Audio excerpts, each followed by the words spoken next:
જેને સાંભળવા એ ખરેખર લાવો છે, અને હું તો આ લાવો ચૂકતો નથી.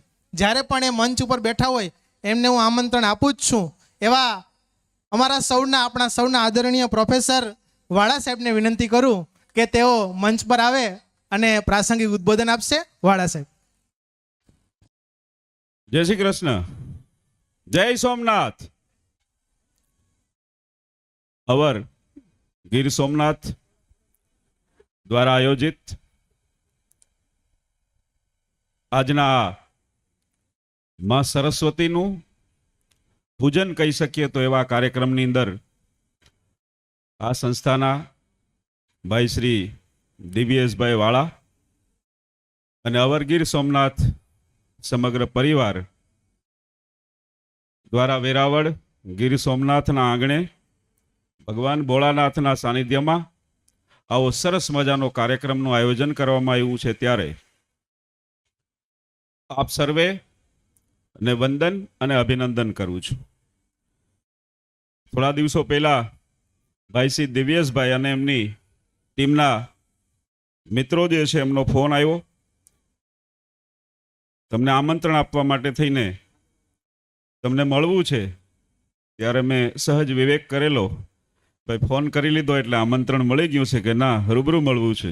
ઘરે પણ આવ્યા, ગમ્યું, આનંદ થયો. અને મારા માટે તો પેલું કહેવાય ને કે ભાવતું તું વૈદે કીધું જે છે એના જેવું છે. એટલે શિક્ષણનો કાર્યક્રમ હોય, આટલી બધી વિદ્યાર્થી ભાઈ બહેનોને જ્યારે માર્ગદર્શન પૂરું પાડવા માટેનો આવો કાર્યક્રમ હોય, એ કાર્યક્રમમાં ઉપસ્થિત રહેવાનું કોમને ન ગમે, અને મને તો ખાસ ગમે. ત્યારે આવા સુંદર મજાના કાર્યક્રમની અંદર લગભગ મેં હમણાં સાંભળ્યું છે ત્યાં સુધીમાં 40 થી 42 જેટલા વિવિધ સ્ટોલ જે છે અહીંયા આપણને આ અવર ગીર સોમનાથ દ્વારા જે છે પ્રાપ્ત થયા છે. એમાંથી વિવિધ પ્રકારનું માર્ગદર્શન, માહિતી આપણને પ્રોપર મળવાની જે છે. ગીર સોમનાથ જિલ્લામાં આવો કાર્યક્રમ, હમણાં રાજસીભાઈ વાત કરતા હતા તેમ હું પણ આવા કાર્યક્રમની અંદર પહેલો આવો કાર્યક્રમ છે. અવર ગીર સોમનાથની સમગ્ર ટીમને આપણે જોરદાર તાલીઓના ગડગડાટથી મિત્રો આપણે વધાવી લઈશું. ભાઈ દિવ્યેશભાઈને પણ ખૂબ ખૂબ અભિનંદન પાઠવું છું. આમ તો એમને દિવ્યેશભાઈ વાળા, અને એમાં પણ દિવ્યેશભાઈ જીવાભાઈ વાળા, એટલે મારું નામ જીવાભાઈ જે છે એટલે મારો છોકરો જે છે એટલે પણ એમને અભિનંદન આપું છું. અહીંયા સરસ મજાનું કાર્યક્રમનું સંચાલન કરે છે. બે તો અમારી દીકરીઓ જે છે, મારી કોલેજની વિદ્યાર્થીનીઓ પ્રગતિ અને સુબા, અને સાથે સાથે અહીં ઘણી બધી અમારી કોલેજની વિદ્યાર્થીનીઓ પણ અહીંયા ઉપસ્થિત છે, હું જોઉં છું. પણ સાથે સાથે એક પટાટભાઈ પણ છે, એટલે અમે વાળા પટાટભાઈ પણ છે, એટલે આખી ટીમ જે છે અહીં કાર્યરત છે. એટલે એમને પણ ખૂબ ખૂબ અભિનંદન આપું છું. મિત્રો, પરિશ્રમની પરાકાષ્ઠા જે છે વહેવાવી જોઈએ. જીવનની અંદર તક બહુ ઓછી મળતી હોય છે, અને એ તક જે છે જ્યારે મળતી હોય ત્યારે ભાઈ એન્કર જે છે પટાટભાઈ કહેતા હતા, અથવા તો બીજા ભાઈ રાજકોટથી જે હતા આપણને માર્ગદર્શન આપતા હતા કે ભાઈ દીપ પ્રાગટ્ય થઈ જાય એ પછી બીજી વખત નથી થતું. હું પણ 10 મિનિટ મોડો થયો એ પહેલા દીપ પ્રાગટ્ય થઈ ગયું. મનમાં મને પણ હતું કે હું પણ થોડોક વહેલો આવ્યો હોત તો, પણ એ તક જતી રહેતી હોય જે છે. એટલે તકને હંમેશા જીવનમાં ઝડપવાનો જે છે પ્રયાસ કરવો જોઈએ. અને એમાં પણ આજના આ સ્પર્ધાત્મક યુગની અંદર જે છે દરેક મા બાપની મૂંઝવણ જે છે, આજે મારા વિદ્યાર્થીઓ સાથે જ્યારે હું વાર્તાલાપ કરતો હોય, મારા વર્ગખંડની અંદર કોલેજમાં પ્રવેશ કરે ત્યારે એમની સાથે વાર્તાલાપ કરતો હોય કે 12મું ધોરણની પરીક્ષા પૂરી થઈ જાય, રિઝલ્ટ તો હજી આવવાનું છે, ત્યાંથી મનોમંથન થતું હોય છે. બે વિદ્યાર્થીની બહેનો સાથે, આડોશ પાડોશ સાથે, કુટુંબ કબીલા સાથે, હવે શું કરવું, હવે શું કરવું. આપણે એમ છે કે અત્યારે માહિતીનો આ યુગ જે છે, પણ આવા સ્પર્ધાત્મક અને ભરપૂર માહિતી આપણી પાસે ઉપલબ્ધ છે એવા સમયે પણ તમામ વિદ્યાર્થી અને એમના મા બાપની જે છે આ ચિંતા છે, નરી વાસ્તવિકતા છે. એવા સમયે આવડું મોટું આયોજન કરેલું જે છે એ તમારા બધા માટે કરેલું છે. એટલે એમને ફરી વખત આપણે અભિનંદન જે છે આપવા જોઈએ. બરાબર, મારી પણ વાત કરું છું, મારો પણ એક અનુભવ કહું છું. કોઈ કહેવા વાળું નહોતું, કોઈ માર્ગદર્શન આપવા વાળું નહોતું. સૂત્રાપાડા તાલુકુનું નાનકડું એવું બરુલા ગામ, મા બાપ અને આડોશ પાડોશના લોકોએ ચાંદલો કરી દીધો, શ્રીફળ વધેરી દીધું. આવડે મહિના સાનિધ્યમાં કે જાઓ ભણવા. અને અમે નીકળી ગયા હાથમાં થેલા લઈને રાજકોટમાં રહેવું ક્યાં, ભણવું ક્યાં, એડમિશન ક્યાં, કાંઈ ખબર નહીં, પણ છતાં એ સમયે સાહસ કરીને વયા ગયા. તો આજે તમારી પાસે સમય જે છે, આજે તમારી પાસે માહિતી જે છે, આટલા બધા 42 જેટલા સ્ટોલ તમને મળ્યા છે, એમનો એક એક સ્ટોલ જે છે એમની મુલાકાત લેજો, એમની પાસે 5-5 મિનિટ ફાળવજો. આ હંમેશા એક મોટું મૂડી રોકાણ જે છે એમાંથી વળતર મળશે અને મળશે જ. સાથે આમાં એક વધારાનું હું ઉમેરી દઉં છું. હું નરસિંહ મહેતા યુનિવર્સિટી સંલગ્ન વેરાવળની મહિલા આર્ટ્સ એન્ડ કોમર્સ કોલેજમાં અધ્યાપક છું.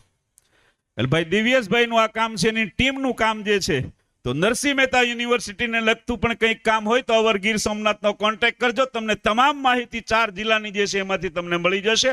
આ જો કે આ કામ તો અમે કોલેજમાં બેઠા કરીએ છીએ, પણ આ માધ્યમથી પણ જે છે એમનો લાભ વિદ્યાર્થીઓને મળે તો એમના માટે પણ અમે જે છે કટિબદ્ધ છીએ.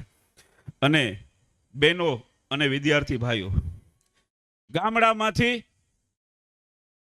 પરિશ્રમ પાડે છે, મહેનત કરે છે, મજૂરી કરે જે છે, અને જેમ એન્કરે વાત કરી હતી ને પટાટભાઈએ જે છે કે પોતે કપડાં નથી પહેરતા, તમને સારા કપડાં પહેરાવે જે છે, એ મા બાપનો વિશ્વાસ ક્યારેય નહીં તોડતા. એમના માટે એમણે અપેક્ષા રાખી હોય એનાથી સવાયું કામ કરીને તમને બતાવજો, ને એના માટેનું પ્લેટફોર્મ જે છે અહીંયા આપણને બધાને મળી રહ્યું છે. એટલે આ પણ ખૂબ મહત્વનું છે. જ્યારે કંઈ પણ જરૂરિયાત હોય અવર ગીર સોમનાથની સમગ્ર ટીમને જે છે હું વિનંતી પણ કરું છું કે આ કાર્યક્રમ ખૂબ સારો થયો છે. આ જિલ્લાનો આ સૌથી મોટો કાર્યક્રમ હોય અને આગામી દિવસોમાં પણ મારા લાયક કંઈ કામ હોય તો મને કહેજો. હું ચોક્કસ એ દિશાની અંદર જે છે પ્રયાસ કરીશ.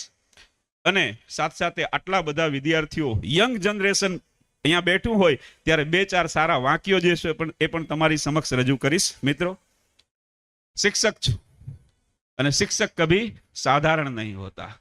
એટલે શિક્ષક ચોક અને ચેલેન્જના મિશનથી વિદ્યાર્થીની જિંદગી બદલી નાખે છે. એટલે શિક્ષક ઉપર હર હંમેશ માટે થઈને ભરોસો કરજો. અને માનવ જીવન મળ્યું છે એટલે માનવ જીવનમાં વ્યક્તિ બનીને નહીં પરંતુ વ્યક્તિત્વ બનીને જીવીએ. કેમ કે વ્યક્તિ એક દિવસ વિદાય થાય છે, જ્યારે વ્યક્તિત્વ હર હંમેશ માટે થઈને અમર રહે છે. બીજું મહત્વનું, થોડું જોયા કરો, થોડું જતું કરો. આજે કોઈને જતું નથી કરવું. થોડું જોયા કરો, થોડું જતું કરો, અને મિત્રો થોડું જાતે કરો. જીવન જીવવા જેવી લાગશે. એ જરૂરી નથી કે દરરોજ મંદિર જવાથી માણસ ધાર્મિક બની જાય, પરંતુ કર્મ એવા કરો કે માણસ ગમે ત્યાં જાય તો ત્યાં મંદિર બની જાય. આ પણ આજના વિદ્યાર્થી જગતને લાગુ પડે છે. મિત્રો, કામ કરજો. અને બીજું, આ મદદ કરવાની ભાવના જે છે દિવ્યેશભાઈ અને એની ટીમે અહીંયા રાખી છે. બધાને હેલ્પ કરવાની અહીંયા ભાવના જે છે, અને હેલ્પ કરવાની ભાવના છે ને એમાં હંમેશા જીત મળતી હોય છે. ભાઈ દિવ્યેશ, એમાં હંમેશા જીવ મળતી હોય છે પટાટ સાહેબ. એટલા માટે કે કોઈની મદદ કરવાની હરીફાઈમાં દોડજો, જીતી જશો. કારણ કે ત્યાં ઓછા લોકો ભાગ લેતા હોય છે, મદદ કરવામાં ઓછા લોકો ભાગ લેતા હોય છે. એટલે હંમેશા એમાં જીત મળતી હોય છે. અને એક વખત નિષ્ફળતા મળે તો કેટલા બધા વિચારો આવે છે, હવે શું કરવું. ત્યારે એના માટેની એક મહત્વની ટિપ્સ આપણી સમક્ષ રજૂ કરું છું કે ફરી પ્રયત્ન કરવાથી કદી ન ગભરાવું. એક વખત નિષ્ફળતા મળી તો કઈ દુનિયા નથી હારી ગયા, જિંદગી નથી હારી ગયા. એક વખત ફરી પ્રયત્ન કરવાથી કદી ન ગભરાવું, કારણ કે એ વખતે શરૂઆત શૂન્યથી નહીં પરંતુ અનુભવથી થાય છે. એટલા માટે જીતી જશો. અને જીવનમાં મુશ્કેલીઓ છે ને એ રૂથી ભરેલા કોથળા જેવી હોય છે. મુશ્કેલી જ લાગે જે છે. રૂ ભરેલો એક મોટો કોથળો હોય જે છે, એમ લાગે કે કેટલો વજન હશે, કેટલો હોય છે. જો જોયા જ કરશો તો બહુ મોટી લાગશે. આખી ગુણ ભરેલી હોય, રૂની ભરેલી હોય, પણ ગુણને જ્યારે જોઈએ તો આને કેમ ઉપાડવી. એટલે રૂ ભરેલા કોથળા જેવી હોય છે, પરંતુ જોયા જ કરશો તો એ મોટી દેખાશે, પણ ઉપાડી લેશો તો એ હળવી જ હોય જશે.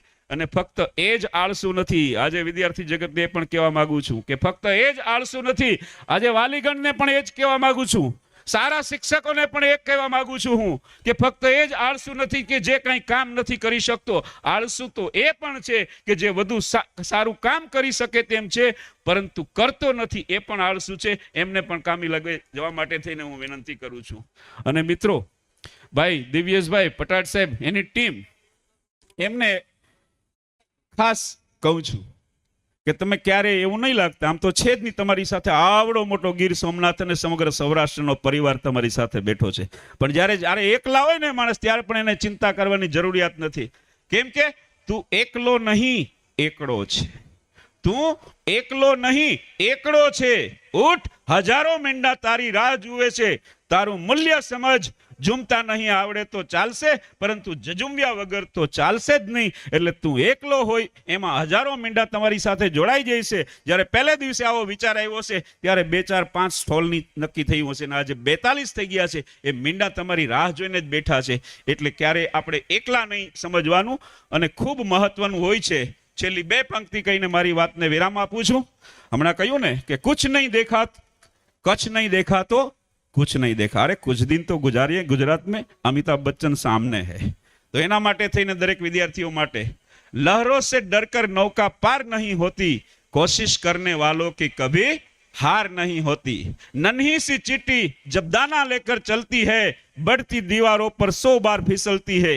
मन का विश्वास रगों में साहस भरता है, चढ़कर गिरना गिरकर चढ़ना न अखरता है. आखिर उसकी मेहनत बेकार नहीं होती, कोशिश करने की वालों की कभी हार नहीं होती.